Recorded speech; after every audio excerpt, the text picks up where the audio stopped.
et messieurs, ladies and gentlemen, set to make her ring walk, faisant son entrée vers le ring. Elle est invaincue, elle a un jab d'enfer et une vraie passion pour la boxe féminine. She is undefeated, she has a tremendous jab and a true passion for women's boxing. Veuillez accueillir la terreur rimouskoise. Let's welcome the terror of Rimouski, Marie-Ève Albert!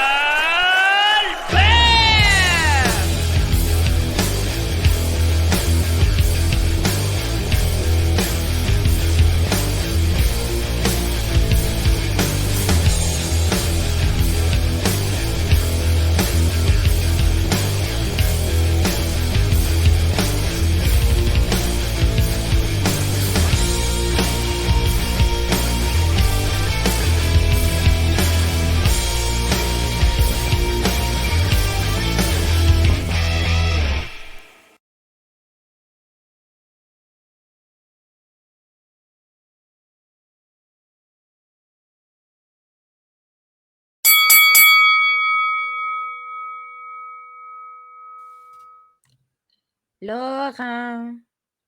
Youhou! Oh, excuse-moi, je suis en train de lire. C'est la biographie de Jeannie Barré. C'est la fille de Bernard Barré. Elle a une maladie des os. Là. Ses os, c'est comme de la porcelaine. Donne une pichenote toute casse. Puis c'est vraiment une femme inspirante. Là. Elle fait là, présentement, elle fait des marathons. Remontons la couverture pour que les gens voient bien le livre, parce que là, 157 fractures, histoire vraie. OK. Pour avoir le livre, il faut lui écrire là, à janniebarré.com. Puis elle va vous en envoyer un. Moi, je l'ai même payé tellement j'étais inspiré. Puis pourquoi je te dis ça? C'est parce que le 15 juillet prochain, fightnight.co, ça, c'est mes bons amis, elle va se battre, je pense que je n'ai pas le droit de le dire, là, c'est à l'Expo agricole de Trois-Rivières, mais je ne sais pas si tout est ficelé. Je n'ai pas le droit de le dire, mais il dit pareil. Ce sera à Trois-Rivières, ce sera le 15 juillet prochain, un combat en chaise roulante. Elle va affronter une autre fille.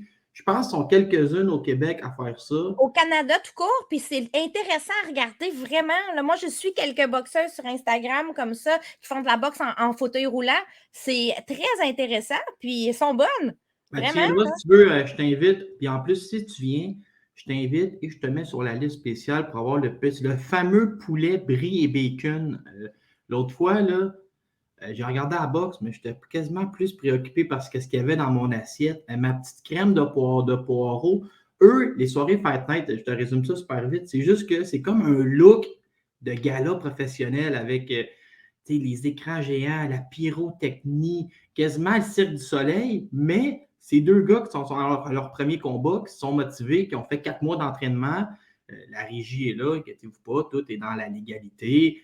Ces deux gens de la même force. Des fois, on arrête le combat parce que, mettons que quelqu'un qui a le même cardio que moi, là, ils vont l'arrêter s'il commence à sciller. Là. Mais en tout cas, c'est bien intéressant. Je t'invite le 15 juillet prochain, sauf que je te paye pas rien là-bas. Là. D'accord, tu m'invites, mais pour la forme. Ouais, bref, je vais voir ce que je peux faire. Tu t'arrangeras avec les promoteurs sur place. Comment ça va, Laurent? As-tu passé un bon mois? Non, tout va mal. Écoutez mon podcast, Laurent s'écoute parler, je vais en parler. Là, ça va vraiment mal, mais je ne veux pas déranger le public avec ça. Fait que je suis prêt pour ton podcast. Commençons.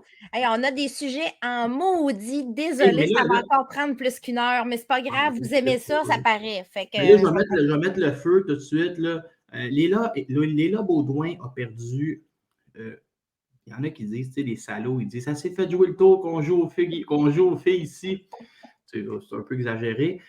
Oui, elle n'aurait pas avoir un meilleur sort, mais il y en a deux qui ont perdu dans des conditions complètement différentes. Je vais juste dire le commentaire, après ça, tu reviens sur les là, mais ça m'a fait sourire de voir que Marie-Pierre Houle et Léla Baudouin ont tous les deux subi la défaite dans un laps de temps relativement court, là, les deux. Et les deux se sont replacés tout de suite en 4e position. Fait que, hey, promenez-vous donc le sourire et regardez en avant. Ben, c'est ça un peu que Léla a fait. Hein? Elle s'en est remis vite. J'ai trouvé qu'elle a...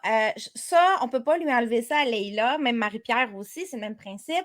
Ces filles-là savent qu'il faut aller vers l'avant.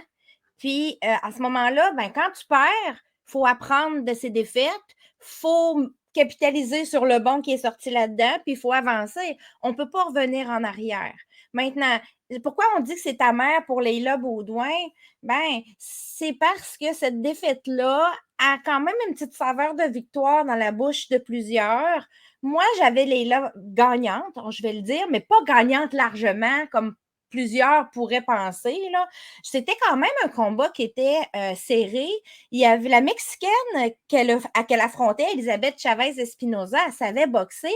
Puis c'est toi qui me disais ça, en tout cas. Il y a quelqu'un qui me disait ça, qu'il faut faire attention aux boxeurs et boxeuses qui ont des combats nuls à leur fiche.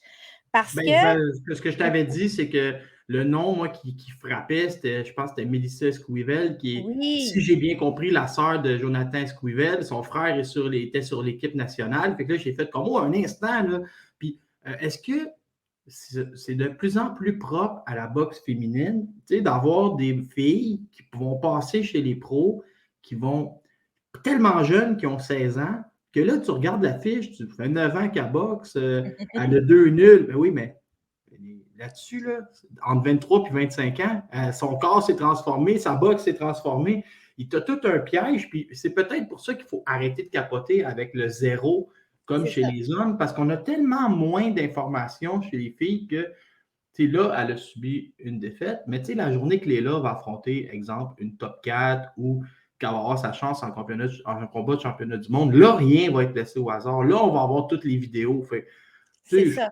Continue, là, progresse, puis la vie est belle. Leila était amère parce que, bon, on va se le dire, les résultats des jeux, j'étais un petit peu comique, là. Il y a beaucoup de choses qui sont passées dans ce combat-là, mais puis Leila, il y a des choses qu'elle a très bien fait, puis il y a des choses qu'elle a un petit peu moins bien fait que d'habitude dans ce combat-là. Il y a quand même des points à peaufiner. C'est pas vrai que Leila rentrait là, puis elle aurait dû gagner tous les rounds contre cette Mexicaine-là. Moi, c'était son premier round, j'avais 5-3 pour Leila.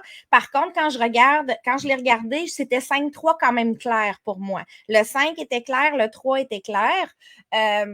Bon, OK, il y en a qui disent peut-être ça aurait pu être un combat nul, oui.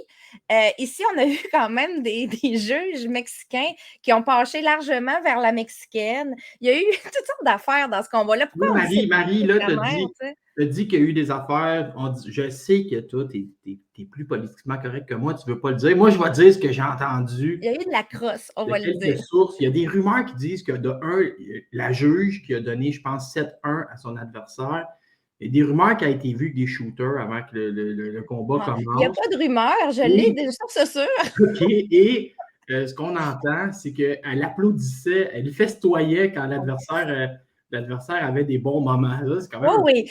Puis c'est pas juste ça. Aussi, tu sais, les juges sont censés cacher un peu leurs cartes, mais tu sais, à un moment donné, on entend le coin de Leila qui dit il faut un knockout, il te faut un knockout. Puis moi, je regardais ça, puis j'écoutais la description de Punching Grace, c'était Mathieu Casavant, puis il avait l'air on avait comme tout l'air un peu surpris d'entendre que Leila avait besoin d'un knockout. C'est rare qu'on entend le coin dire ça à Leila, mais c'est parce que le coin voyait les résultats des juges. Dans les commentaires. Il savait qu'elle était en retard partout, tu sais.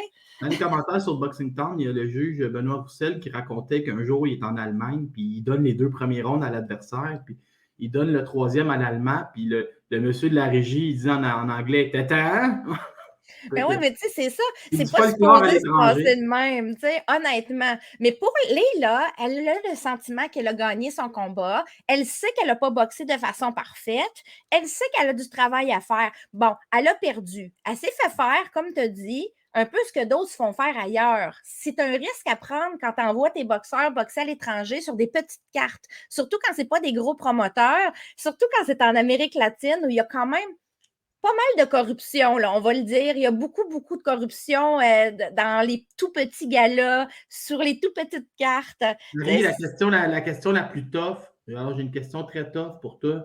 Est-ce que c'était une erreur de ramener Leila si rapidement? Tu sais, on dirait, je ne sais pas, Leila, moi, ce que je comprenais, c'est qu'elle était aux études, elle bûche quand même aux études, et on essaie de la mettre, je ne sais pas, c'est une tête d'affiche déjà, on la met sur tous les galas. Tu sais, elle avait boxé. C'était quoi, 40 jours, 49 jours avant? Oui. On l'amène au Mexique. Je veux dire, il n'y avait pas d'urgence. Là. On la ramène au Mexique. Là, on veut la ramener à Québec. Tu sais, c'est la C'est un fille la plus risque à active au Québec. prendre. C'est un risque à prendre parce qu'il y avait une carte le 1er juin, qui était la semaine passée. Il n'y avait plus de place sur cette carte-là. Et Léla, elle était en examen de fin de session. Donc, elle voulait se battre avant pour finir sa session, passer son été puis revenir peut-être en septembre. Maintenant, ça a changé les plans parce que elle a eu sa défaite, mais on lui a trouvé une belle place sur la carte de Beterbiev-Smith. Ça va se passer le 19 août. Donc, c'est pour ça qu'on dit, que je dis dans mon petit titre, oui, c'est un résultat amer, mais tout de suite, elle va avoir une chance de pouvoir retomber dans les victoires, probablement. Est-ce que c'était prématuré? Ben, c'est un risque à prendre. Léla veut boxer beaucoup. Léla, elle le sait qu'elle approche du top, mais qu'elle a besoin d'aller chercher cette expérience-là quand même. Parce qu'on l'a vu avec Alexa Skubicki, qu'on va parler plus tard. C'est pas parce que tu flirtes avec l'élite du top que tu es 100% prêt pour un combat de championnat ou un gros combat. Parfois, il faut aller les faire, ces combats d'apprentissage-là. C'était une opportunité pour Léla de se battre avant l'été, avant septembre, parce que ça tombait plus loin après ça. Maintenant, la Mexicaine, on aurait voulu voir un rematch, puis moi, je me disais, peut-être le 19 août, ça aurait pu être une belle opportunité, mais ça n'arrivera pas. Puis hier, j'avais entendu parler de rumeurs. J'ai texté Marc Ramsey hier soir, ben tard, avant. J'ai dit, je prépare mon podcast, je veux valider des infos que j'ai reçues. J'ai dit, c'est-tu vrai que vous avez approché la Mexicaine pour un rematch, puis ça a été refusé parce qu'elle a la mâchoire cassée, Léla lui a cassé la mâchoire? La réponse, c'est oui. Bon, Marc ne savait pas trop si c'était le nez ou la mâchoire, mais il y a une fracture au niveau du visage qui est assez sérieuse pour nécessiter une opération. Il y a même ils ont demandé des sous à Camille ils ont demandé des sous à The Tiger pour financer l'opération. Maintenant, je ne sais pas si ça a été donné ou pas, mais ça, dans le fond, on peut oublier ça, ce rematch-là pour le 19 août. Ça va prendre un autre chemin pour Léla. La boxeuse se fait opérer. Mais tu sais, ça montre comment que c'est assez amusant. Tu sais, tu as fracturé quand même la mâchoire de ton adversaire, mais on dirait que tu t'es fait dominer quand tu regardes les cartes.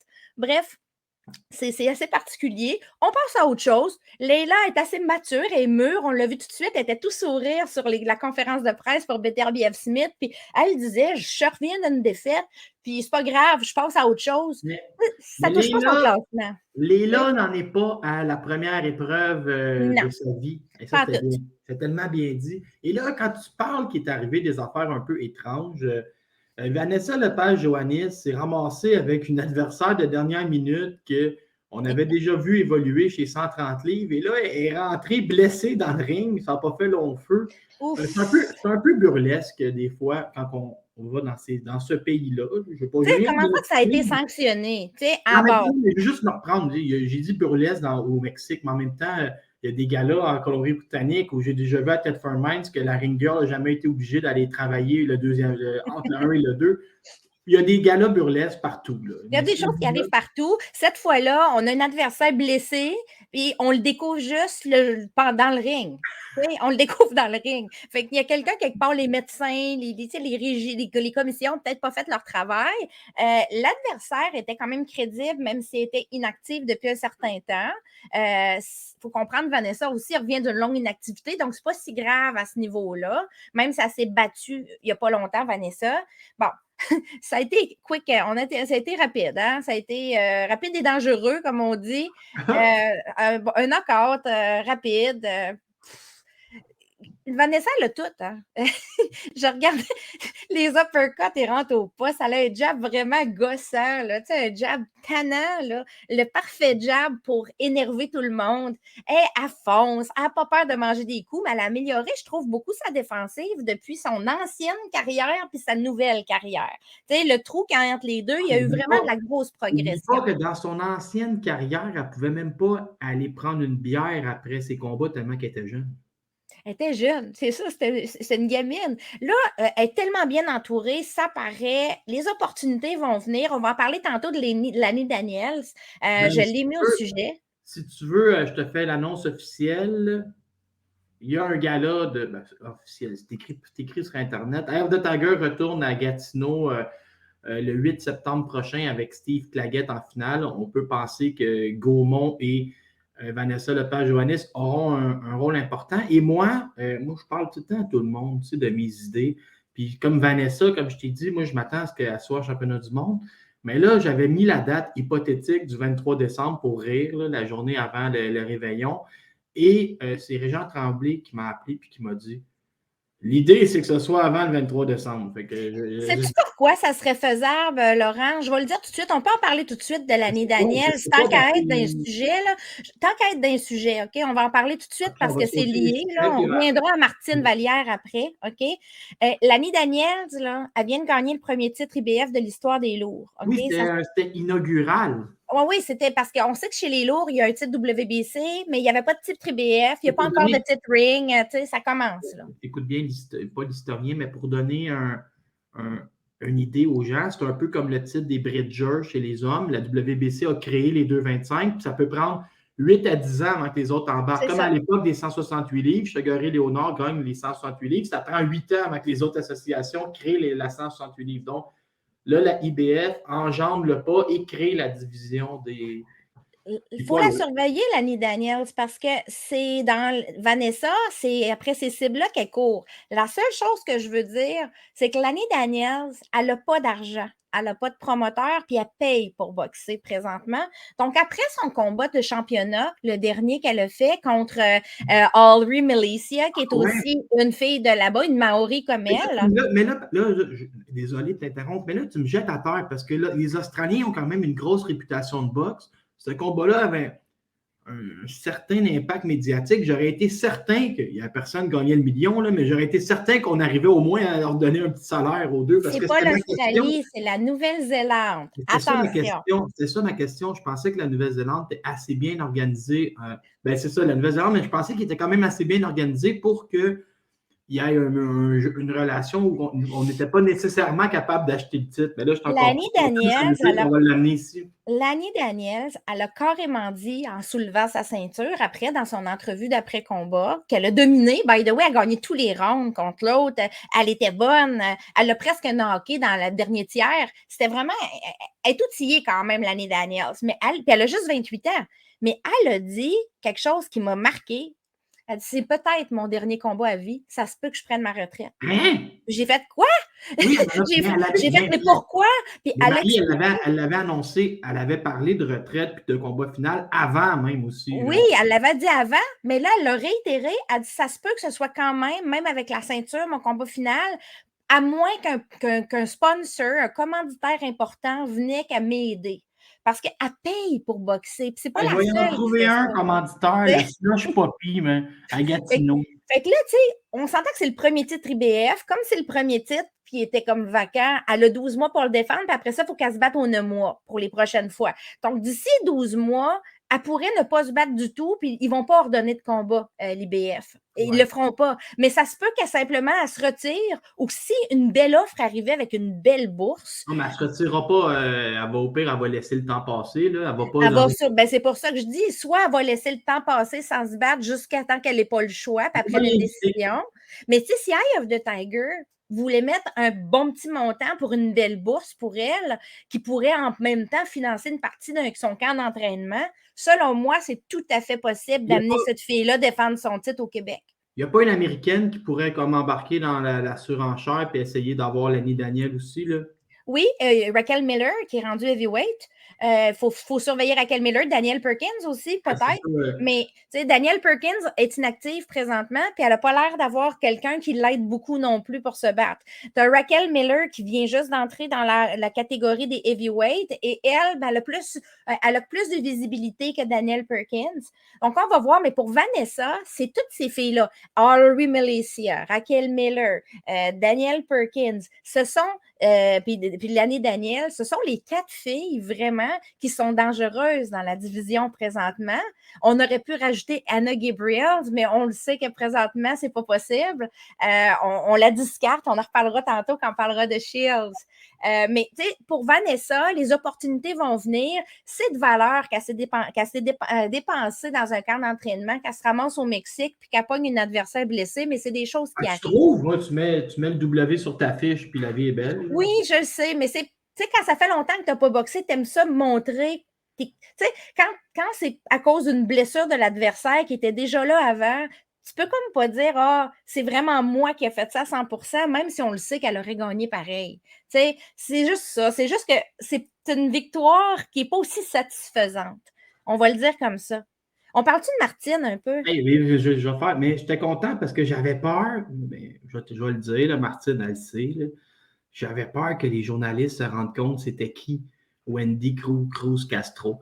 Mais l'affaire, c'est que Wendy Cruz Castro est arrivée vraiment contre Caroline Vert, qui est grande, puis tu sais, qui avait les abdos. Je ne sais pas ce qu'elle avait fait à ses abdos, mais il était comme ciselé. Elle était moins en forme. La photo, lui, comme, elle avait l'air comme d'une grand-mère, mais c'était une fille, je regardais sa fiche, qui n'était jamais là au tapis, qui a fait des rondes avec tout le monde. Puis là, elle affronte Martine. Écoute, Martine, elle l'a survolée. Martine, qui est dure avec elle-même, elle dit « Ah, j'aurais pu faire mieux. » tu sais, mais Martine, là, elle parle trop dans le coin. Des fois, là, je l'entendais parler dans le coin. Elle jugeait déjà sa performance. Puis j'étais comme genre, non, ta lecture est erronée. Elle était beaucoup trop sévère, même pendant le combat. Hey, moi, j'étais comme, wow, elle a bien boxé, là. Présentement, je suis en train de lire un livre, là, Pense Souillard, le hamster. Tu sais, c'est un docteur en médecine, puis lui, il explique que tous les problèmes qu'on a dans notre vie, là, on se les cause nous-mêmes avec notre tête, tu sais, parce qu'on réfléchit trop, on n'est pas dans le présent, on n'est pas dans le passé, on est dans le passé, puis on est dans le futur, on ne s'occupe pas du présent, puis on se trouble nous-mêmes, tu sais. Mais des fois, je me dis, Martine, elle pense trop, elle aussi, elle est pareille comme moi. En tout cas, son hamster, il travaillait fort pendant le combat parce qu'elle disait, j'ai été mauvaise. On l'entendait parler dans le coin, puis j'étais là, mon Dieu, puis tu sais, encore Mathieu Casavant, puis tout ça. Quand elle ne dit pas des secrets à son entraîneur, tu sais, comme ça, pour se cacher de la caméra.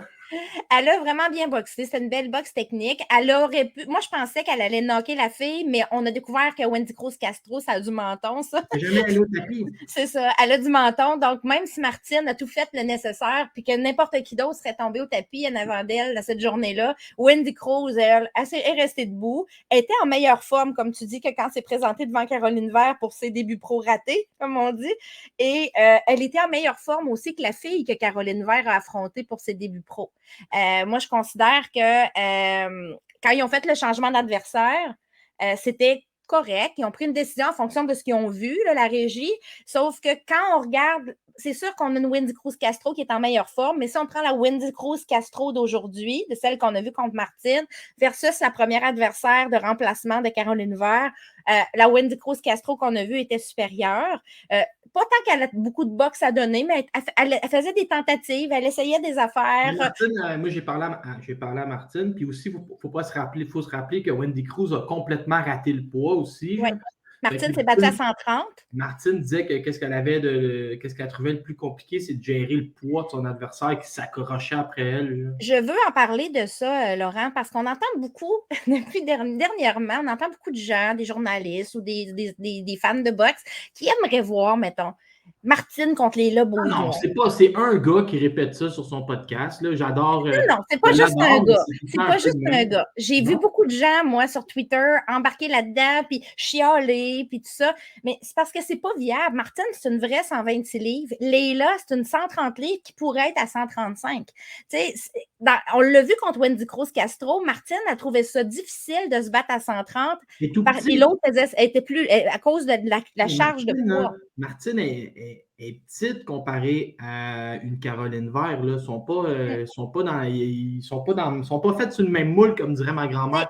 Pour Léla, c'est deux catégories. Déjà en partant, chacune a son plan de carrière. Pour Caroline Vert, c'est peut-être la même catégorie. Mais ça encore, quand je vois ça, les gens, ils décontextualisent beaucoup. Il faut comprendre que c'est des filles qui se connaissent depuis la nuit des temps. Martine, elle me dit toujours, genre, je ne suis pas passé pour affronter le même monde que quand j'étais chez les amateurs. D'une part, puis deuxièmement, quand tu connais quelqu'un, que ce soit un ami, une connaissance, un membre de la famille, quand on n'affronte pas en boxe, on va voir rarement des gens s'affronter, sauf s'il y a un titre majeur au bout, tu sais, comme Camara. Mais Marie, je suis d'accord avec toi, mais il ne faut pas non plus, il faut pas exagérer non plus. À un moment donné, j'avais dit à mon bon ami Francine Tétu, il avait 30 ans, puis il avait mis les gangs tout le monde, fait qu'il ne boxait pas, puis il refusait d'affronter les Québécois. À un moment donné, il faut quand même que tu fasses ta business. Mais là, j'aimerais m'adresser aux gens d'Eye of the Tiger parce que ton podcast est excessivement écouté. Martine Vaillant-Bisson, moi, je la connais très bien, OK? Elle est loyale à Eye of the Tiger, malgré qu'elle n'est pas signée avec vous. Elle refuse des offres de combat ailleurs en espérant être sur vos cartes. Elle paye pour aller sur vos cartes. Faites-moi plaisir. Faites plaisir à Martine. Donnez-y un petit break. Vous avez des cartes le 8 septembre à Gatineau, à Québec le 19. C'est sûr que vous allez revenir avant Noël. Martine a toujours été loyale avec vous. Faites donc une petite place avant la fin de l'année. Un petit combat, elle livre la marchandise, elle vend des billets, les gens l'aiment. Au pire, là, moi, le promoter, le gala de Martine, juste pour que vous rentabilisiez les affaires, mais donnez-y donc un petit break avant la fin d'année. J'ai même déjà une adversaire à proposer. Si on veut mettre Martine contre quelqu'un, Caris Brown, qui s'est battue contre Sarah Ligman en sous-carte de Shields hier, serait une très bonne adversaire pour Martine. Ça serait un combat enlevant, excitant. Ça serait vraiment intéressant. Puis ça va dans son but à elle de progresser avec des filles de ce type. Des filles qui sont techniques, qui sont puissantes, qui ont tout. T'sais. Et là, j'ai le droit de chialer avec ton prochain sujet. Là, je veux chialer. C'est quoi mon prochain sujet, donc?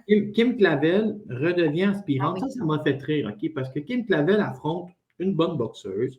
Et là, Naomi Reyes. Bon, pour rappeler le combat, Kim, elle survole le combat, elle se fait couper. Moi, je pense qu'elle perd les 3 derniers rounds. Puis finalement, elle s'en allait dans une balade dans le parc. Et on a tout fait comme, mon Dieu, ça a été difficile. Puis là, on est tous comme...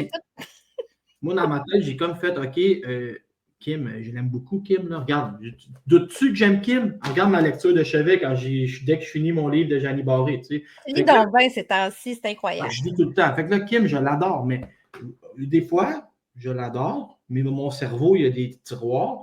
Puis là, je me demande si elle a plafonné. Tu sais, si on a vu Kim dans son combat qu'elle va perdre là, contre Pénéry Plata. Là, on voit son combat contre Reyes. Là, c'est toujours la même chose. Ah, j'ai eu des émotions, j'ai eu ci, j'ai eu ça. Tu ne peux pas tout le temps avoir des excuses après chaque combat. Ça a été quand même difficile contre Naomi Reyes. Et là, je me demande, tu sais, à un certain niveau, elle peut être championne du monde. Un soir donné, elle peut gagner la revanche contre Plata. C'est intéressant, mais moi, je pense qu'on a atteint un plafond. Mais là, je finis. Là, Yvon Michel, il nous dit, avec une victoire contre Reyes, puis toi, tu l'écris en bas d'écran, elle redevient aspirante obligatoire. Vous me montrerez c'est où que c'est écrit, ça. Ça, c'est comme quand elle devait une revanche à Yenesia Gomez au Mexique, on n'a jamais entendu parler. Là, à Reyes, elle a aspirante obligatoire. Je n'ai jamais vu ça écrit nulle part. Là, ça va finir que Néry Plata va faire des combats comment tu appelles ça? Des combats d'unification. C'est écrit où, ça, qu'elle devient aspirante obligatoire? Je pense qu'on nous sort des affaires. Ouais, un chapeau. Moi, ce que je pense, c'est qu'elle gagne, c'est tout. On va voir ça quand ça va être mis à jour. Le classement va être mis à jour. Là, c'est jamais mis à jour. Fait que ça aide pas. Ici, là. Ah oui, je l'ai écrit. C'est ça qui a été dit. C'est ça qui a été dit en conférence de presse. Pré-combat, post-combat. Moi, j'ai tenté le pouls auprès de certaines des championnes, puis ils ont l'air de dire que Kim Clavel est dans le collimateur.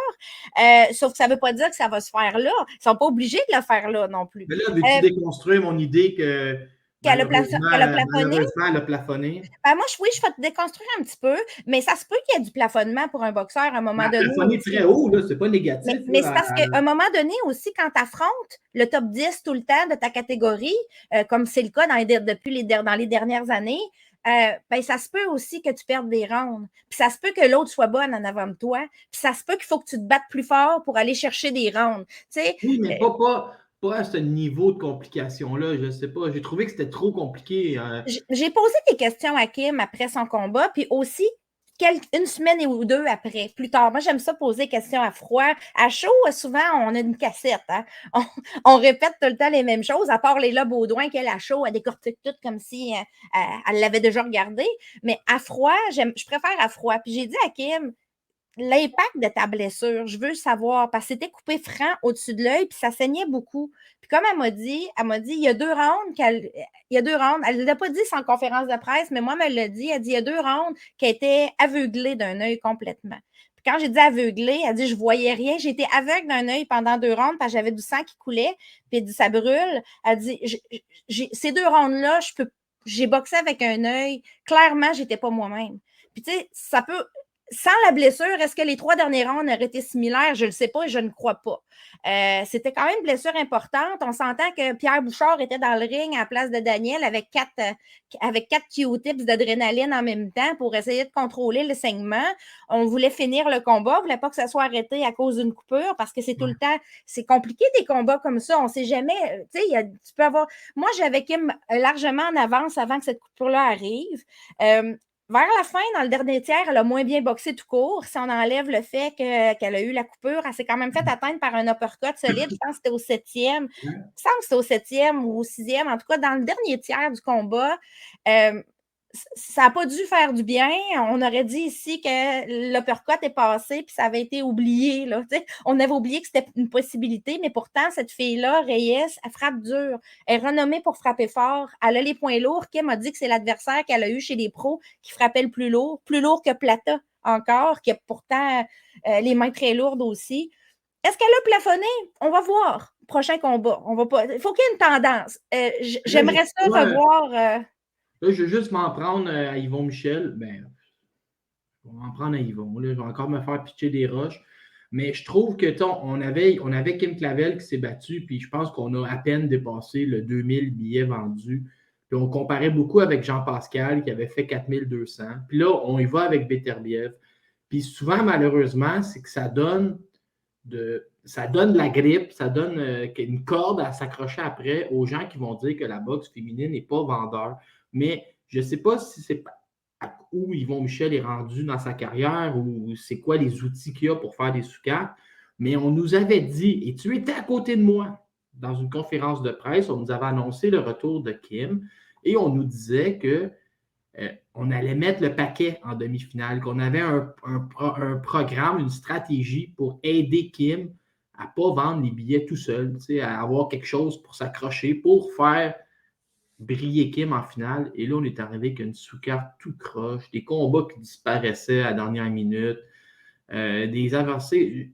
On dirait qu'on n'est pas capable de donner un peu d'aide à Kim pour vendre des billets puis devenir une tête d'affiche. Fait qu'on finit à 2000. Kim a fait beaucoup de promotions. Elle aime ça, par contre, donc je ne peux pas lui dire que c'est nuisible pour sa boxe parce que est-ce qu'elle aime ça quand même, faire de la promotion? Oui, mais c'est sûr que il faudrait que tu peux pas. Le marketing doit être peut-être plus. Il y a beaucoup de gens que je connaissais qui ne savaient même pas qu'il y avait un gala. Là. Ils ont acheté des billets parce que je leur ai dit, mais ils ne savaient pas. Parce qu'on en a entendu parler beaucoup dans la dernière semaine seulement. Puis, tu sais, ça revient encore avec le fait que souvent, les adversaires sortent tard aussi. Fait que, tu sais, c'est difficile d'acheter un gala quand tu ne sais pas qui vont être les adversaires. Dans ce cas-là, ça n'a pas été le cas. Là, je vais le dire, là, j'ai un de mes mentors, mon parrain, quasiment mon meilleur ami, qui boude un peu les galas de groupe Yvon Michel. Il est dans le Journal de Montréal, fait que c'était un peu moins d'exposure peut-être aussi, genre, mais je sais pas. J'aimerais qu'on moi, j'ai pas trouvé que Kim avait mal boxé du tout. J'ai trouvé que c'était un combat de retour qui était décent. Naomi Reyes, selon moi, c'est une fille qui est meilleure que ce que sa fiche le montre. Oui, il n'y a rien. Mais moi, je vais te le dire avec comme une analyse. C'est qu'il n'y a rien qui me laisse croire que une revanche contre Plata, ce ne serait pas sensiblement le même combat. À la limite, il pourrait être jugé différemment par les juges, mais il n'y a rien qui m'a laissé croire contre Reyes, qui va arriver contre Plata. Plata ne comprendra pas ce qui se passe. Là, en théorie, Kim se bat au mois d'octobre, à moins qu'il y ait une offre de l'étranger qui arriverait d'ici là. C'est le mois d'octobre qui je pense que ça va être encore à la Place Belle. C'est la date qui est préconisée pour le prochain gala de Kim. Est-ce qu'on pourrait avoir un combat de championnat ou un combat contre une très grosse, une adversaire très, très importante? Peut-être. Le combat contre Plata, de Plata et Senissa Estrada ne se fera pas, je te l'annonce. Il y avait des négociations et à l'heure où on se parle, Senissa Estrada semble avoir choisi l'ancienne championne des 112 livres, Yudica. Leonela Yudica, qui était championne IBF jusqu'à il y a quelques mois, en décembre, des 112 livres, qui, elle, descend à 108. Donc, est-ce que Yudica va continuer de descendre pour aller à 105 affronter Senissa ou le combat va se faire à 108? un combat d'entraînement, comme on dit pour Senissa, avant d'affronter Plata ou Bermudez. Je ne le sais pas. Mais clairement, c'est ce combat-là qui devrait être annoncé sous peu. Ça devrait être en juillet. Mais là, si Kim est aspirante obligatoire, je veux dire, pourquoi qu'elle ferait d'autres combats entre-temps?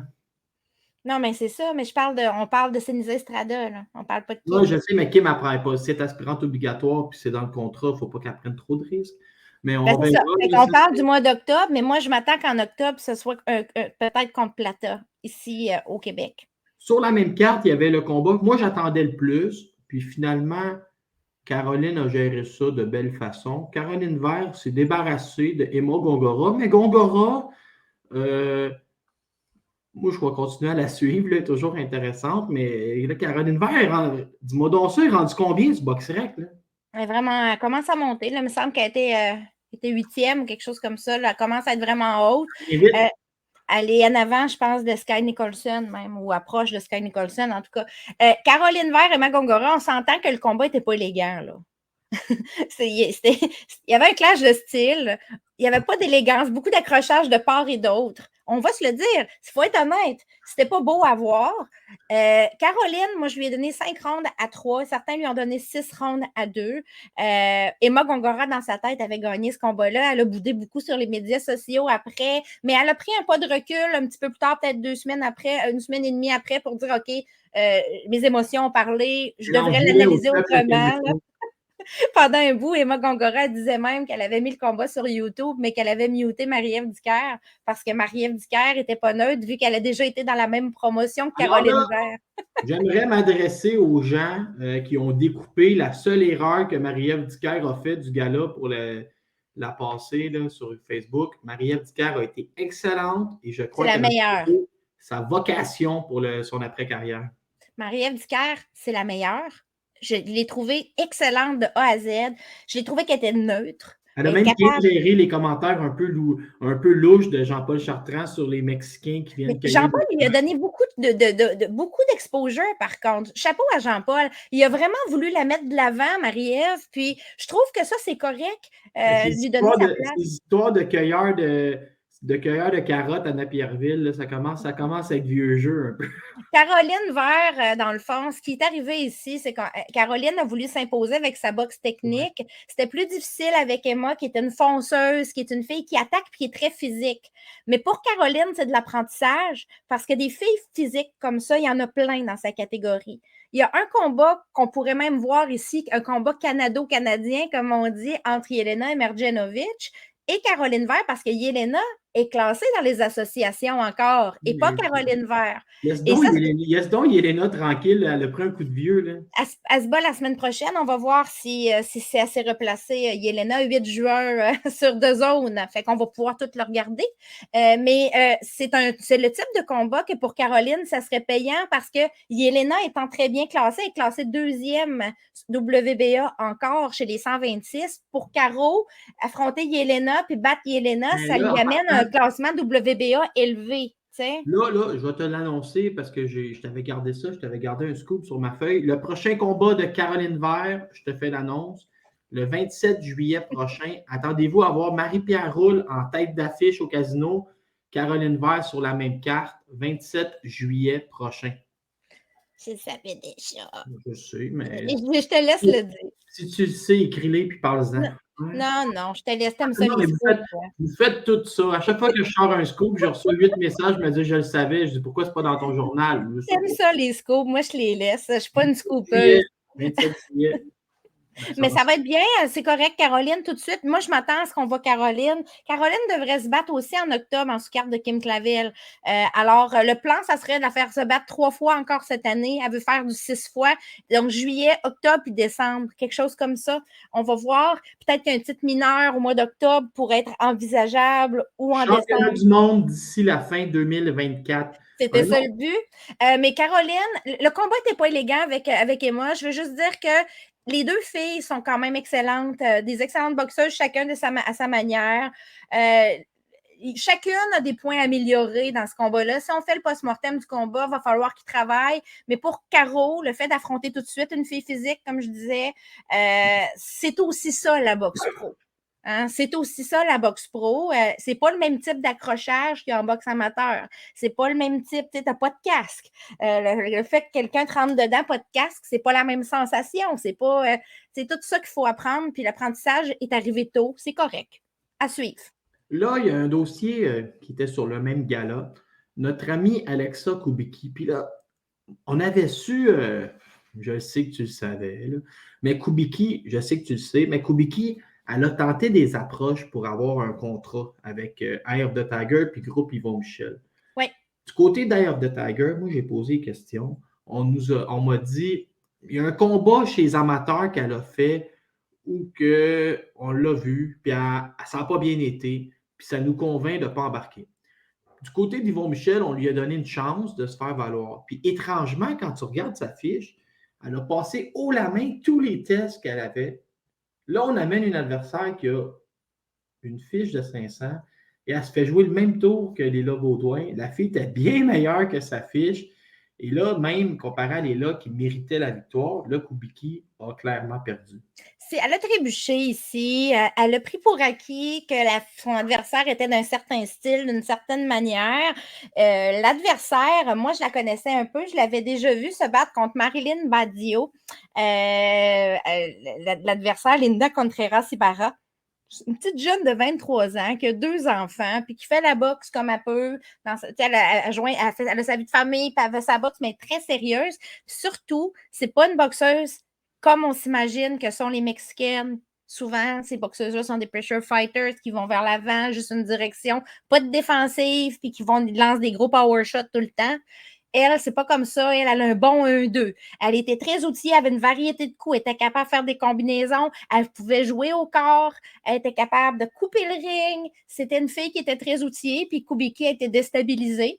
Elle n'a pas totalement mal boxé, Kubicki, mais l'autre a été meilleure à chaque fois. Et c'était une victoire méritée. Est-ce que c'est parce qu'elle est jeune, mais tu sais, il y a eu comme un moment donné, à part 4-0, elle fait le Ali Shuffle dans le coin. Genre, un moment donné, je me demandais où est-ce qu'on s'en allait. C'est qu'elle est jeune. Moi, j'ai eu la chance de lui parler et de parler à son papa après le combat. Ils sont venus me chercher. J'étais allée en coulisses pour parler avec son père un petit peu.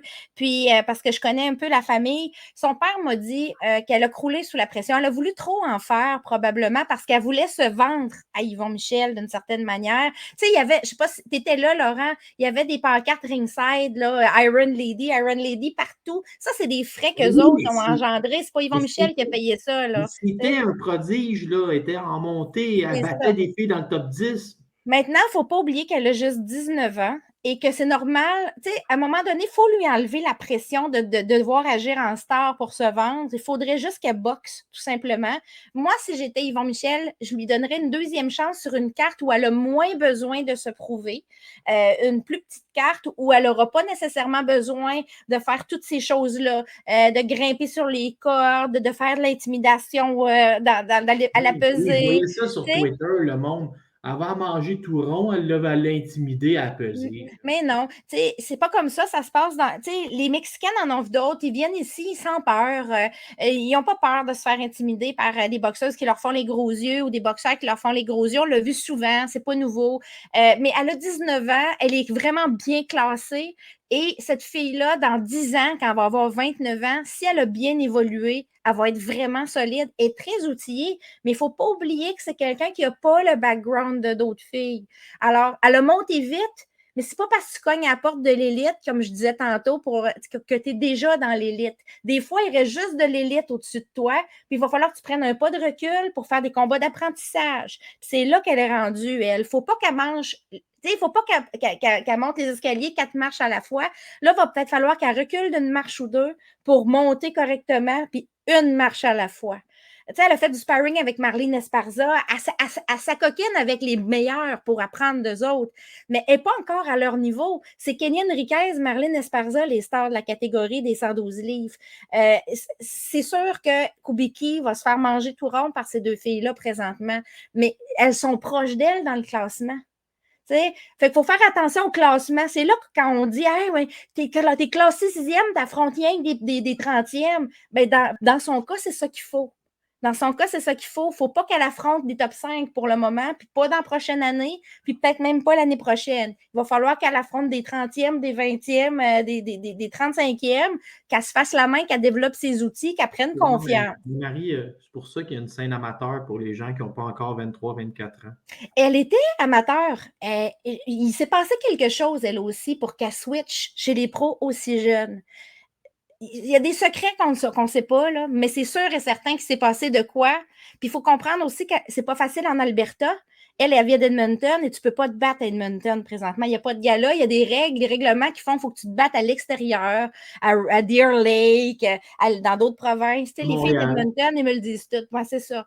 Fait que, peut-être qu'il va falloir aussi qu'elle déménage. Puis j'ai un dernier point en lien avec elle. Son entraîneur, c'est Ryan Ford, qui était en camp d'entraînement en même temps qu'elle, qui se battait 2 semaines après elle.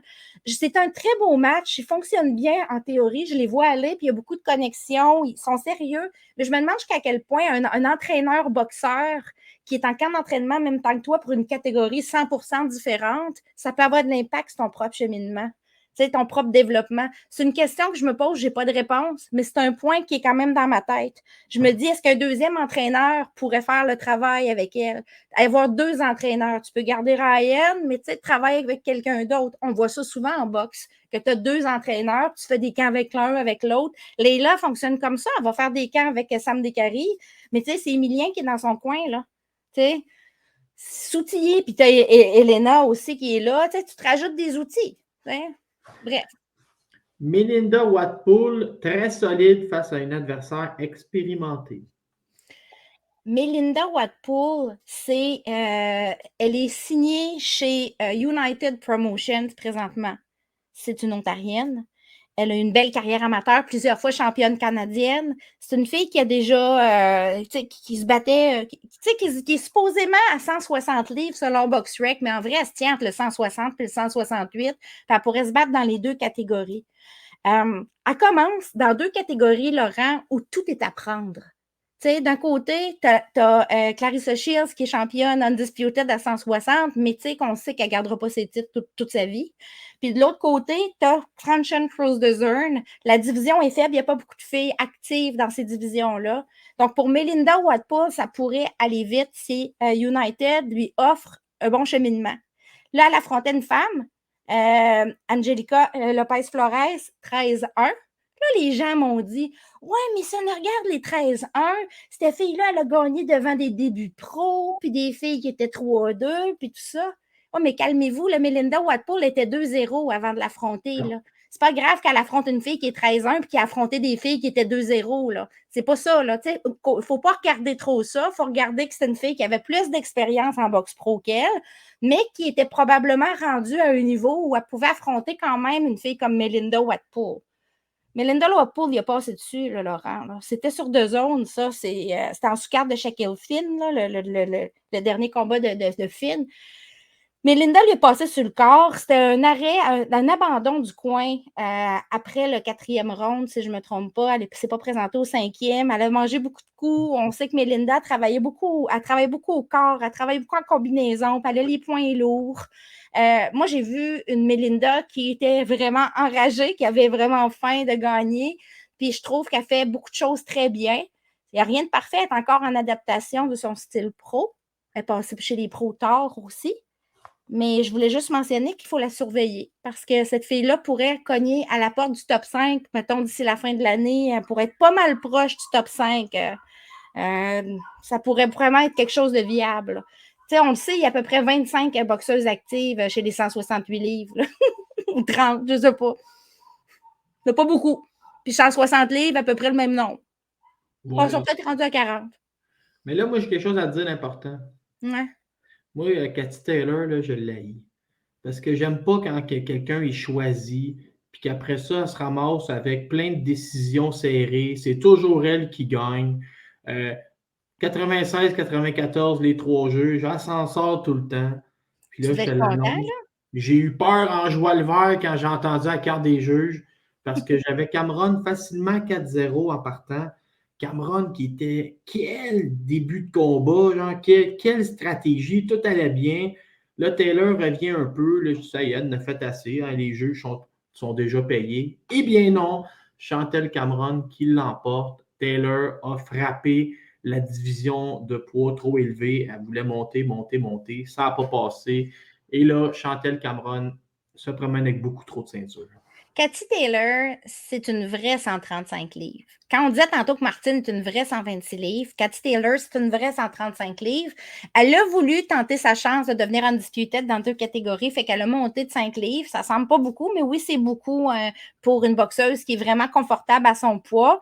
Elle affrontait Chantelle Cameron, qui est devenue undisputed il n'y a pas si longtemps que ça, qui avait affronté Mika Skill pour terminer le Road to Undisputed des 140 livres.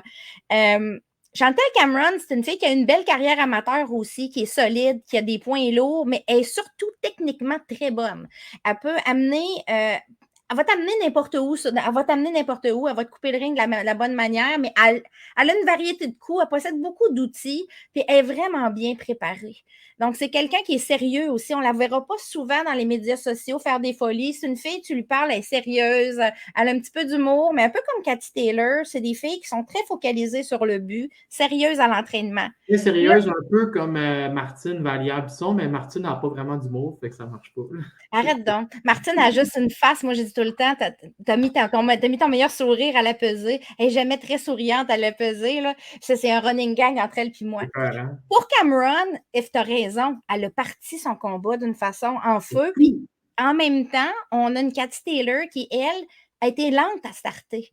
T'sais? Fait qu'on a eu les 2 extrêmes. C'est pas juste de dire qu'elle a mieux fait, c'est que l'autre a moins bien fait aussi. Fait que l'écart était très grand dès le début.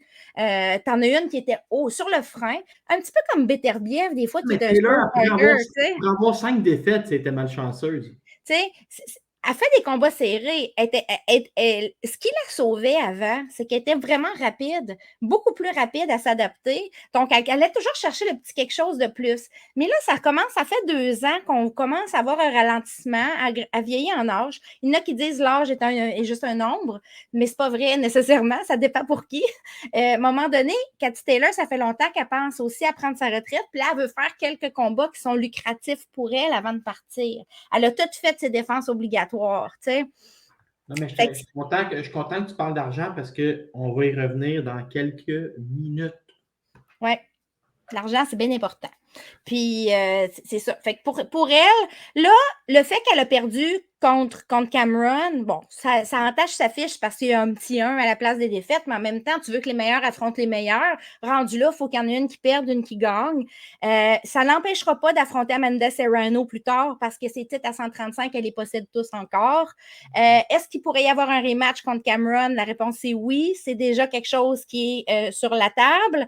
Cameron dit qu'elle voudrait descendre à 135. Je n'y crois pas et je ne crois pas que Matchroom va adhérer à ça parce que l'argent à faire pour Taylor, c'est contre Serrano à 135. Donc, si Taylor n'a plus de titre à 135, il n'y a pas de combat rematch avec Serrano. Donc, il n'y a pas les bénéfices qui viennent avec. Alors, il y a aussi Michaela Mayer qui frappe à la porte de Cathy Taylor tranquillement mais sûrement. Elle est rendue à 135 livres. Ça pourrait être un combat très lucratif à faire avant de finir. C'est un combat qui serait vendeur, qui serait intéressant. Il y a beaucoup de possibilités pour Cathy Taylor à 135. Donc, le rematch à 140, oui, je suis d'accord, mais j'aimerais mieux revoir Cathy Taylor finir sa carrière à 135 livres personnellement. Maintenant, est-ce qu'il y a un ralentissement chez Cathy Taylor? La réponse est clairement oui. On l'a tous vu. Ça fait quelques fois qu'il y a des décisions serrées, comme tu dis, qui auraient pu être d'un côté comme de l'autre, puis les juges sont très gentils avec elle. Maintenant, elle est exceptionnelle quand même. C'est une grande boxeuse. On ne lui enlèvera pas ça. Mais l'âge se fait sentir. Est-ce qu'elle est finie? Est-ce qu'elle pourrait battre Cameron dans un rematch? Non, elle n'est pas finie, mais moi ce qui me fâche, c'est que le fait qu'Eddie Hearn était derrière elle, ça lui a sauvé quelques décisions. J'ai jamais vu quelqu'un avoir autant de décisions serrées. Mais là, ici, ça ne pouvait pas être aussi facile parce qu'Eddie Hearn était derrière elle, mais il était aussi derrière Chantelle. Il protégeait, les 2 filles sont chez lui. Donc, c'est ça. À suivre, mais moi, j'aimerais vraiment... Je ne m'intéresse pas tant que ça, le rematch contre Cameron. Je préférais voir Cathy focaliser sur le 135 livres. Parlons d'argent. Alors que Cathy Taylor était comme la plus grande vendeur, on s'obstine souvent à savoir qui est la première livre pour livre. Arrêtez de vous obstiner. La première livre pour livre, c'est Claressa Shields. Yes. Je vais raconter l'histoire. Marie-Cella Cornejo a remplacé Anna Gabriel. C'est que Anna Gabriel s'est fait prendre sur le Club Estol. Son excuse, c'est que son chien a été opéré à l'abdomen et quand elle mettait l'onguent stéroïdien dans sa main pour graisser le chien, ce serait rentré à travers sa main, ça aurait rentré dans son sang. Ben, moi, je suis naïf, là, ça se peut. Là, Mais, non, ça se peut, mais on va voir s'il va y avoir des sanctions. Supposément, juste pour mais finir sur ils Anna ont dit 2 Gabriel, ans. elle a fait un live, Anna Gabriel bilingue sur Instagram pour expliquer sa version. C'est sa version. Elle, ce qu'elle expliquait, c'est quand ils sont venus pour le test de VADA à la maison, l'agent de VADA a vu le médicament et posé des questions, puis il a tout de suite fait un rapport au cas où qu'elle testerait positif parce qu'elle ne savait pas qu'elle pouvait tester positif. Donc, il aurait supposément fait un rapport pour dire si jamais elle teste positif, c'est à cause du médicament pour la césarienne de sa chienne et elle n'était pas au courant. Donc, ça ne l'excuse pas, mais ça enlève une couche de sanctions pareil, parce que c'est comme une manière d'atténuer les sanctions. Maintenant, ce rapport-là, je ne l'ai pas vu. Il n'est pas sorti. Il n'y a personne qui en parle. Tout ce que je sais, c'est qu'il commence à avoir des sanctions. Donc, pour l'instant, tout ce qu'on sait, c'est qu'elle a testé positif à une substance illégale, donc un PEDS, à Bon, suivre. là, je vais te parler de Maricela Cornejo. Un Oui. jour, quand Marie-Ève Dicker était championne du monde, moi, avec ma page, j'avais beaucoup de succès à trouver ses adversaires. Puis les gens, Marie-Ève, elle polarisait. Fait que j'essayais toujours de trouver. Et un jour, Maricela Cornejo était devenue aspirante numéro 1. Elle avait gagné un titre qui lui donnait l'aspirante numéro 1, Ouais. mais je pense qu'elle ne pouvait pas rentrer au Canada. Je sais pas. Non, elle ne peut pas rentrer au Canada. Mais bref, Maricela Cornejo, j'avais étudié son affaire, puis je pense qu'elle a été signée par de la Hoya à un moment. Puis elle avait fait beaucoup de bruit parce qu'elle s'était pointée avec le maillot de Baywatch, mais elle a une bonne poitrine, genre, ça sortait ses côtés. Ça a fait le tour du monde, la photo. Ça. Malheureusement, là, la sueur, le sexe et le sang, c'est encore vendeur. Fait que sa photo avait fait le tour. Mais ce n'est pas une boxeuse qui est au même niveau que notre amie Clarissa Shields. Mais Non. c'est sûr que là, le combat, tu pourras en parler, mais je veux dire, Clarissa Shields, elle s'est servi beaucoup de ce combat-là dans les médias pour dire j'exige l'équité salariale entre les hommes et les femmes. Elle a dit qu'elle a gagné 1 million. Elle a dit je suis la meilleure, Canelo est le meilleur, Tyson Fury. Comment ça, ils font 250 fois mon argent? Elle s'essaye, là, c'est Le normal. débat ne finira jamais, mais. Non, mais c'est normal, mais en même temps, il y a l'offre et la demande qui va avec. Hein. On ne peut pas dire on fait de l'équité salariale. C'est pas comme du travail de bureau là, où tu as 2 employés qui font exactement le même travail, de la même manière, sur les mêmes horaires. Fait que c'est pas tout à fait. Tu sais, moi, quand je vois l'équité salariale, c'est pas par là que je commencerais. Je commencerais par l'amélioration des bourses sur des bourses de base. Je veux juste me fâcher. Je t'arrête rapidement, mais un jour, David Lemieux avait fait 2400 au Centre Bell, payé 250 000 $. Marie-Ève Dicker avait fait 2400 au Centre Vidéotron, tu as payé 21 000 $. Ça, je trouvais ça triste un peu, mais ça on parle d'iniquité. Ça, c'est des iniquités qui sont. Moi, je pense que la lutte doit commencer sur ce type d'affaires-là. Maintenant, Clarissa Shields, Maricela Cornejo arrive à 8 jours d'avis, 9 jours d'avis pour affronter Clarissa Shields. Maricela Cornejo était dans un camp d'entraînement. Elle devait se battre la semaine prochaine. Je ne me rappelle plus contre qui, mais il me semble que c'était à 154 livres. Donc, elle a arrêté sa coupure de poids pour pouvoir se battre à 160. Elle a fait 155 sur la bascule. C'est quand même acceptable, même si c'est un peu plus bas. Cornejo est l'aspirante obligatoire de Clarissa Shields dans 3 des 4 associations. Donc, est-ce que c'était grave que ce soit elle, l'adversaire de remplacement d'Amna Gabriel? La réponse, c'est non, parce que Clarissa Shields, ça lui permet de passer sur son adversaire, sa mandatory, puis elle va pouvoir faire un petit peu ce qu'elle veut pour les prochains mois après, sans avoir à penser qu'on va lui ordonner un combat rapidement à 160 livres. Elle vient de redescendre Cornejo, donc elle voulait faire un combat à 154. Je sais qu'elle avait cogné à la porte de Tasha Jonas aussi, parce que Jonas se va dans 2 semaines, mais elle n'a toujours pas d'adversaire. Ça, c'est une autre affaire. Shields, elle a déclassé Cornejo, là, on va le dire. Là. Elle a gagné 100% des rounds. Puis elle a fait mal paraître Cornejo, mais c'est pas le meilleur combat de Clarissa Shields qu'on a vu, loin de là. Elle a boxé large. Je pense qu'elle savait d'une certaine manière que Cornejo était trop lente pour elle, puis pourrait pas vraiment lui faire de mal. Donc, elle s'est essayée pour le knockout à la Deontay Wilder, ce qui n'a pas tout à fait fonctionné. Quoique il y a un round dans le milieu à peu près où on a vu Cornejo pas mal chanceler, puis elle était pas loin de se faire knocker. Sur du 3 minutes, il y aurait eu knockout probablement dans ce round-là. Maintenant, Ce qui est incroyable, c'est que Clarissa Shields, même quand elle boxe mal ou qu'elle boxe plus mal que d'habitude, elle déclasse sa mandatory de A à Z sur 100% des Marianne rounds. Albert, c'est quand même bien juste Maricela Corneillot. Là. Oui, c'est juste Maricela Cornejo, mais moi, je l'ai vue sur plusieurs combats. Cornejo, j'ai vu peut-être 4 de ses combats, puis je l'ai déjà vue à côté des filles quand même solides. Elle a une victoire que dans ma tête, elle ne devrait pas avoir contre Erin Towill. C'était un vol dans ma tête, ça vraiment un vrai vol. Tu sais, on crée au vol souvent, celui-là c'était un vol. Ça aurait dû être Erin Towill qui avait eu ce combat-là. Mais dans les faits, Cornejo, c'était quand même sa mandatory. Donc, moi, je refuse de te parler de Maricela Corneillot, ça ne m'énerve pas ça, mais je vais te dire ce qui va arriver avec Clarissa Shields. Parce que là, j'ai fouillé le dossier au lieu de dormir la nuit passée. Il y a plein d'affaires qui peuvent arriver. Il y a 2 personnes. En boxe professionnelle, il y a 2 combats que je vous dirais que des filles peuvent résister. Là. Ah ouais, dis-moi ça. Il va falloir qu'elle monte de catégorie pour causer du trouble. Donc, c'est Savannah Marshall la revanche, parce qu'on sait que Marshall va au moins rester là. Et ce que je vous dis, c'est que ça prend toujours, il faut créer quelque chose. On va commencer à monter Shadashia Green pour que ce soit à la fin de l'année 2004. C'est ça, c'est les 2 combats où les filles peuvent résister, entre guillemets. Parce que, tu sais, les autres combats, les autres possibilités pour Shields sont moins intéressantes. On parle de Natasha Jonas à 154 livres. Selon moi, Shields passe Jonas comme si de rien n'était. Puis, à 154 livres, c'est du réchauffé. Tandis que si elle monte à 168 livres, Shields, elle pourrait, en battant la championne Undisputed, que ce soit Franchon ou Marshall ou Shadashia Green, parce que ça va être une de ces 3 filles-là, ben, elle va devenir Undisputed dans une 3e catégorie. Au moins pour le public, pour le public, ce serait bon. Est plus petite. Moi, le combat que j'aimerais voir, c'est vraiment Shadashia Green contre Shields. Pourquoi? Ben, Marshall, la revanche, ça serait intéressant quand même. On la voulait déjà. Même Franchon Cruz Dezern, c'était spectaculaire, Shields contre Cruz Dezern pour les débuts pro. Les 2 ont évolué. Donc, mais ces 2 filles-là, on a déjà quand même vu Shields contre elles. Mais Shadashia Green, ça serait du nouveau, du frais. Et là, on ne sait pas trop à quoi s'attendre. Shadashia Green, on sait que c'est la mandatory de la gagnante des 2 autres. Le combat est dans 3 semaines. Donc, Cruz Dezern contre Marshall. Et la gagnante, le combat est déjà ordonné.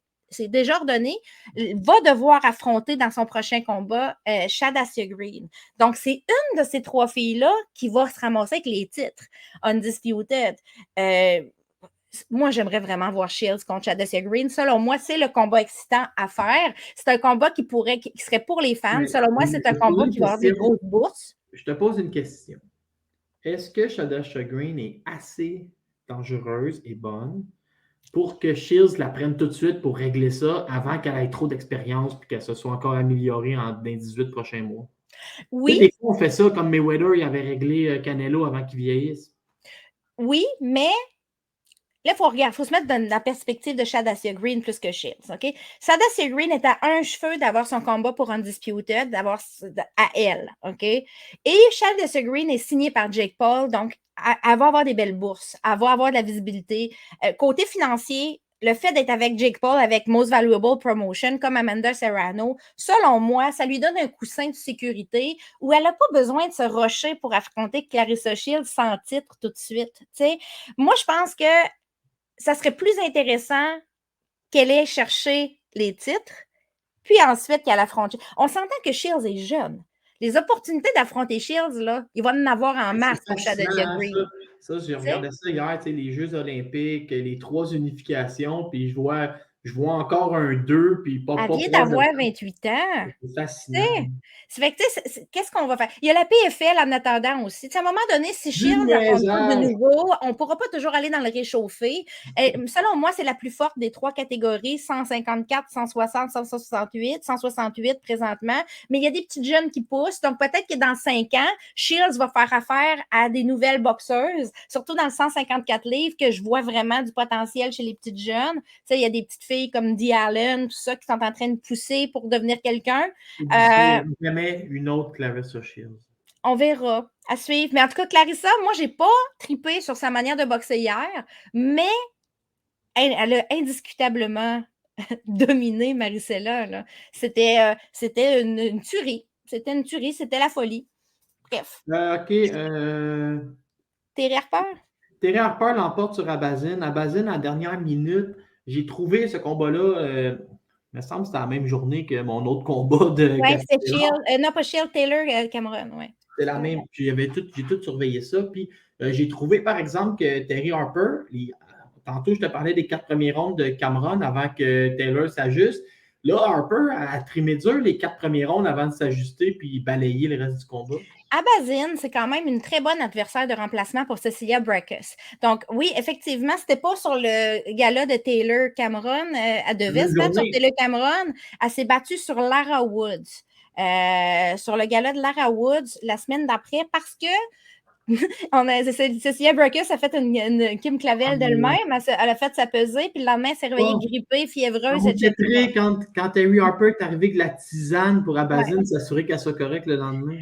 Ivana Abazin, il faut se mettre en contexte, Ivana Abazin était descendue à 147, était la mandatory de Jessica McCaskill et ce combat-là devait avoir lieu en juin en sous-carte de Berlanga. OK? Pas annoncé encore. Mais on sait tous que McCaskill vise Sandy Ryan pour une unification complète. Donc, pour Matchroom, c'était très avantageux de faire une offre, de bonifier l'offre d'Abazin, qui était déjà sous contrat sur Matchroom pour ce combat-là contre McCaskill et de dire, peux-tu à la place te battre à 154 livres la semaine prochaine? On va te donner une large compensation, puis on va s'organiser pour que McCaskill affronte quelqu'un d'autre. C'est comme régler 2 problèmes en même temps. Tu trouves quelqu'un à Harper qui est de calibre, puis tu libères McCaskill d'une épine dans son pied, comme on dit, d'une écharpe dans le pied, pour qu'elle puisse aller de l'avant vers Sandy Ryan. À suivre. Mais Abazin, c'est une boxeuse que moi, j'aimerais voir Marie-Pierre Houle affronter. C'est quelqu'un que moi, j'avais sur ma liste avec Candy Wyatt pour voir Marie-Pierre Houle. Ici, Harper, elle était le slow starter, tu as tout à fait raison, mais je n'ai pas vu une Harper qui était si confortable qu'avant. Quand elle affronte des filles qui sont plus solides, des vrais 154, tu sais, des vrais 154 qui sont en forme, qui sont au top de leur prime, c'est plus difficile parce qu'elle est dans sa catégorie, mais on appelle ça, elle est un peu comme Natasha Jonas, c'est des déserteurs des 130, des 135. Dicker a pris sa retraite trop vite, elle aurait battu Terry Harper. C'est des transfuges du 130 et du 135 livres. C'est ça, je cherchais les transfuges. Ils sont rendus à 154, mais c'est des petits 154. Fait que moi, je m'attends à ce que c'est rendu plate, le 154 livres, honnêtement, depuis que Clarissa Shields est partie, Marie-Ève Dicker et beaucoup d'autres. Depuis que ça a été envahi par des 130 livres. Non, mais c'est pas ça. C'est que c'était prometteur parce qu'on avait comme idée, tu sais, on a Natasha Jonas qui a 3 titres, Harper qui en a 1. Une revanche entre les deux qui avait fait un combat nul, si on se rappelle bien, à 130 livres il y a 2 ans.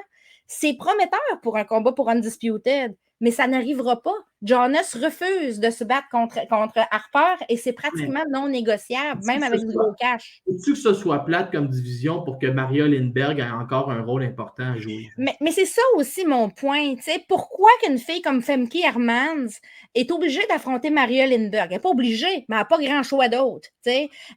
Pourquoi que c'est pas Femke Hermans qui affronte Natasha Jonas dans 2 semaines pour les 3 titres? Mais c'est parce que ça n'y a pas été offert. C'est quand ils vont nous annoncer Michaela Lorraine au centre Vidéotron, tellement qu'on reste dans les mêmes noms. Non, mais moi, quand je dis que c'est plate, c'est que là, les gros combats sont faits, puis on dirait que c'est toutes les mêmes 5-10 filles que ça fait 10 ans qui sont là. Il y a des petites jeunes, comme je disais, qui poussent en arrière quand même. Là.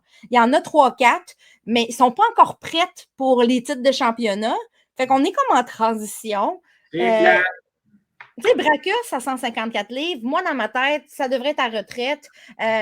On voit encore Marie-Ève Dicker qui est classée, est à retraite.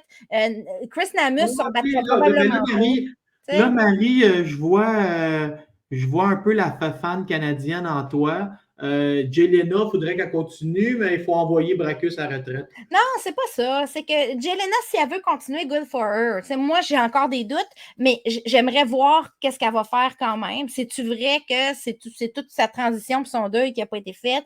On va voir. Ces boxeurs-là ralentissent avec l'âge. J'ai pas de problème quand même si elle donne des bons spectacles. Mais si le spectacle devient de l'anti-box, devient de la lourdeur, c'est trop lent, j'aime pas ça. Tu comprends? Moi, ça ne me dérange pas l'âge. Tant que c'est bon. T'sais? Alors, j'aimerais mentionner que Marie-Ève Albert ne fait pas d'âgisme. En conclusion... non, pas en conclusion, encore. Comment oui. ça? Lorraine Price. Mais on en a parlé de l'année dernière. Le dernier sujet, on l'a Lauren Price. OK, tu veux recouvrir le dernier sujet. Après, Lauren Price et le roi Charles couronnés le même jour. Couronné, ça devrait être E accent aigu, pas de E et ES, mais c'est pas grave. Bon. On voit que c'est pas moi qui Je vais me corriger, ça me gosse trop. Mais pourquoi que je parle de Lauren Price? Parce que dans ma tête, Lauren Price, c'est elle la vraie reine de 147 livres. Tu sais, on a entendu Sandy Ryan, après sa victoire contre Marie-Pierre Roule, dire « I am the new queen, I am the queen of the new queen of the 147 ». Et moi, dans ma tête, ça fait non. C'est Lauren Price, la vraie reine, la vraie nouvelle reine, même si elle n'a pas encore de titre. Lauren Price, la championne olympique des poids moyens. Elle a descendu pro après les Olympiques de Tokyo. Elle a 4 combats, mais elle a vraiment, elle vient de mettre la main en mai sur le premier titre britannique des 147 livres chez les femmes. Elle a affronté Kirsty Bavington, sur qui elle a passé. Quand je dis passé, elle a gagné tous les rounds, mais outrageusement. C'était magnifique à voir. C'était de la belle boxe. Et pourtant, Kirsty Bavington, c'est une fille qui sait quand même boxer, puis qui a donné, qui a donné maille à partir à Sandy Ryan et à d'autres filles là, dans le passé. Je voulais juste le mentionner. On parle beaucoup de la nouvelle génération des 147 livres, hein, cette division-là qui était si pauvre il y a 2 ans, Laurent. On disait Marie-Pierre Roule, il y aura pas, il va y avoir de la place pour elle. Là, il y a une jeune génération qui pousse. Les O'Shea Jones, les Lauren Price. Est-ce que Lauren Price pourrait avoir de l'intérêt avec nos 2 Canadiennes, Marie-Pierre Roule ou Candy Wyatt? Oui, tout à fait. C'était tout à fait. Parce qu'en attendant, là, présentement, c'est McCaskill qui a 3 titres, Sandy Ryan qui en a 1. Ça m'étonnerait que les 2 filles donnent une place à Lauren Price à court terme cette année. Il va falloir que Lauren Price devienne mandatory, devienne aspirante obligatoire. Mais Lauren Price est en progression, vitesse grand V. Elle a déjà une adversaire en commun avec Marie-Pierre Roule, Timéa Bellic. Elle a réussi à knocker Timéa Bellic, ce que Marie-Pierre n'a pas tout à fait réussi à faire. Elle était proche de la knocker, mais elle n'a pas capitalisé là-dessus. Mais on a vu quand même, les 2 filles ont des comparables avec cette fille-là, Timéa Bellic. On voit que pour Marie-Pierre, elle se tient, elle est classée à peu près, je parle de classement BoxRec, là, mais elle est classée à peu près dans l'algorithme, les classes à peu près au même niveau présentement, là, en fonction de leur progression de carrière. Lauren Price, c'est celle qui a gagné la médaille d'or aux Olympiques dans la catégorie de notre Tamara Thibault qui avait perdu et qui avait terminé 5e. Donc, c'est une fille qui est capable de se battre beaucoup plus lourde, mais qui est capable qui a descendu à 147 parce que pour elle, c'est avantageux. Elle a beaucoup de puissance, elle a une belle boxe technique. Quand on voit qu'elle passe sur une fille comme Kirsty Bavington, comme si de rien n'était, les doigts dans le nez, moi, je me dis, OK, on est ailleurs. Là. Mais là, j'ai une question. Là, tu me dis que Lauren Price a passé Bavington des doigts dans le nez. Ouais. Là, tantôt, on a Clarissa Shields qui a martelé Corneillot. Est-ce que ça ne deviendra pas un problème si ces filles-là ne vont pas chercher le KO? Parce qu'après ça, on parle de se vendre, on parle d'aller chercher des grosses bourses, mais tu domines outrageusement, mais tu ne finis pas ton adversaire. Lauren Price est capable de KO. Elle en a eu un, comme j'ai dit, contre Timéa Bellic. Elle a juste 4 combats, on va voir ce qu'elle peut faire, mais c'est sûr qu'à 2. Tu sais, Clarissa Shields, autant que Lauren Price, c'est des filles qui ont besoin d'un peu plus de temps. Tu sais, le fameux 3 minutes, c'est là que ça paraît pour ce type de filles-là. Il faut toujours remettre en perspective chez les hommes. Il y a beaucoup de gars qui font des KO seulement dans la 3e minute et qui n'en auraient pratiquement pas s'il n'y avait pas cette 3e minute. Alors, tu sais, c'est pas tout le monde qui sont comme Amanda Serrano, Savannah Marshall ou Shadacia Green qui sont capables de knocker en 2 minutes ou en 1 minute. Là. Parce que c'est ce qu'on reproche beaucoup à Clarissa Shields par rapport à sa performance d'hier. Tu sais, domine outrageusement, mais... Elle a passé proche hier. On a vu là, Cornéo faire ça là, pendant un round, puis il manquait quelques secondes au round pour que ça soit fini. Tu sais, c'est la 3e minute. Tu sais, quand je dis la 3e minute, là, c'est ça que je veux dire. Là. Bon, là, Marie, j'ai hâte d'aller dîner, fait qu'on a un dernier sujet, puis je pensais qu'on l'avait un peu couvert. Lani Daniel. Non, oui, on l'a parlé de Lani Daniel, mais tu voulais pas me parler d'Ariane Fortin? Oh, je voulais juste te dire qu'Ariane Fortin, elle a eu un rôle à la régie, puis ça m'a fait sourire parce que je vais essayer de rester gentil, vu que c'est la fin du podcast, mais je trouve ça drôle qu'une fille qui vit maintenant en Corée du Sud puisse être la présidente de notre Fédération québécoise de boxe, gérer aussi l'équipe nationale de Corée du Sud et maintenant s'assurer que nos boxeurs professionnels au Québec ait une sécurité financière puis une santé dans le ring. Tu sais, des fois, je me demande, mettons, est-ce qu'on met trop de chapeau sur quelqu'un qui est à 14 heures de décalage horaire, mais tant mieux, l'argent de mes taxes fait du chemin. Ce que j'en ai compris, là, c'est un article que tu m'as fait lire ce matin parce que ça s'était passé, je ne l'avais pas vu passer. Elle a été nommée comme, c'est pas une médiatrice, mais elle a un rôle à la régie pour faire le pont entre les boxeurs et boxeuses du Québec et la régie qui veut assouplir certaines de ces règles. Pas Donc, assouplir, qui veut c'est ça qui est écrit dans l'article que j'ai lu. Ah, mais OK, mais c'est parce que je vais donner un exemple dans l'article, parce que toi, tu dis assouplir. Assouplir, c'est rendre plus souple, alors que Ariane, dans ses premières recommandations qui est dans le journal, elle dit peut-être qu'on devrait arrêter d'amener un boxeur qui a perdu à son dernier combat. Elle y va avec des petites affaires comme ça, comme on avait entendu Yvon Michel dire « Je ne veux plus voir un boxeur qui a été KO le combat d'avant revenir ». Là, c'est déjà un peu assoupli, justement. On dit oh, juste pour voir un boxeur qui a été KO à la tête. Tu sais, comme là, maintenant, on a vu des boxeurs qui ont été arrêtés au corps revenir. Mais elle, elle peut-être avec des idées, peut-être. C'est peut-être pour être. Je ne voulais pas dans un, pas dire plus sévère, mais en même temps, quelqu'un qui a été KO à son dernier combat, on n'est pas obligé de le ramener ici. Tu sais, il verra se battre ailleurs. Non, mais tu sais, il y a des règles à revoir. Il y a des règles peut-être à assouplir puis d'autres à renforcer. Ouais. Elle, Ariane Fortin, peut faire la voie entre la voie des boxeurs, ramener la vision boxe peut-être auprès de la régie, c'est des fonctionnaires, hein, beaucoup à la régie, là. C'est ça qui est ça, qui connaissent peut-être pas les rouages du sport. Moi, je pense que c'est pas mauvais que ce soit cette fille-là, mais effectivement, elle est loin, mais ça va dépendre c'est quoi son rôle. On va peut-être pouvoir juger un peu plus de son utilité dans les prochaines semaines, qu'on va comprendre vraiment comment ça va fonctionner un peu ce mécanisme-là autour d'Ariane Fortin. Je suis contente quand même qu'on demande à quelqu'un de boxe de faire ce travail-là parce que vulgariser, elle est bonne pour vulgariser Ariane. Okay. On dit quelqu'un de boxe qui connaît bien les boxeurs, mais qui n'a pas boxé depuis 2012. Fait que la plupart des boxeurs actuels, ils ne l'ont même pas connu alors qu'elle boxait. Je trouve que, je ne sais pas, moi, dans ma tête, là, ça, c'est l'ami de quelqu'un, puis là, tiens, voilà une paye, puis tu nous feras un rapport. Ah ouais, et que tu as le jugement facile. Mais non, elle est en Corée, genre, c'est bien beau, là. Elle est en Corée, ça, elle va venir chercher des secrets. C'est quoi? Elle va aller sur Messenger, puis elle va demander à ses amis Salut, ça va, es-tu blessé? Puis là, elle va aller à Régie, elle va dire Elle m'a dit qu'elle était blessée sur Messenger. Genre, comment elle va faire pour mettre une main sur une épaule? Ça serait le fun que tu lui demandes. Elle va te le dire. Hein? Il est trop tard à nommer. Je pense qu'on a fait le tour pour le mois. On a des gros mois de boxe à venir encore. Hein? On va avoir des nouvelles bientôt des adversaires. Moi, je pense que Marie Spencer va être ajoutée sur la carte de Beterbiev. Je dis ça comme ça. Elle est blessée. En conclusion, est-ce qu'on doit s'inquiéter des blessures récurrentes de Marie Spencer qui ne rajeunit pas? Ben, ça dépend de l'état de la blessure. Est-ce que sa dernière blessure, est-ce qu'ils l'ont retirée de la carte du 1er juin parce qu'elle était en récupération, mais ils ne voulaient pas prendre de risque? Pourquoi ils l'ont retirée de la carte du mois de mars? Mais est-ce que le 1er juin, c'est lié au 19 août? Je ne sais pas. Tu sais, si tu veux la mettre sur la carte de Beterbiev, tu l'enlèves de la carte du 1er juin pour être sûr que cette blessure-là ne s'aggrave pas. Je ne sais pas. Puis tu nous dis qu'elle est blessée? Elle est blessée. Elle avait une blessure au dos, selon ce que j'en ai compris. C'est une blessure au dos. Moi, je ne m'inquiète pas outre mesure parce qu'en vrai, ça va faire 8 mois au mois de juin, à peu près 8 mois qu'elle n'a pas boxé. Ouais, 8 mois au mois d'août. Elle a boxé en décembre, 8-9 mois. Des fois, c'est nécessaire. Elle a changé d'entraîneur aussi, il ne faut pas oublier. Elle a une nouvelle routine d'entraînement, des nouveaux collègues, un nouveau gym. Bah, c'est une transition parfois qui est nécessaire, mais c'est sûr qu'elle n'a pas 20 ans, Marie Spencer, donc il va falloir savoir c'est quoi la suite pour elle. Moi, j'ai tendance à trouver que le temps presse, mais on va les laisser aller. On va la voir le 19 août. Moi, je te dis, elle va être sa carte. Je te le souhaite. Ah, moi, je me le souhaite aussi. Bye, là. Bon week-end.